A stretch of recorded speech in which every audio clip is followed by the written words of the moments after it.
Xbox.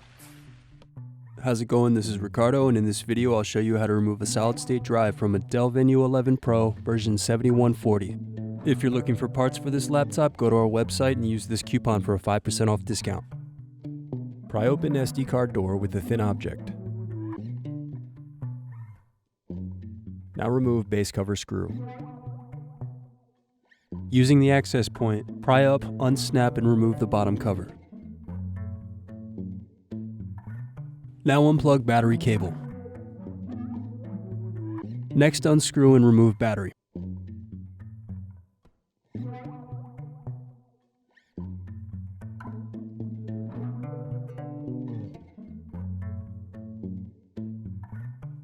Now unscrew and remove solid-state drive.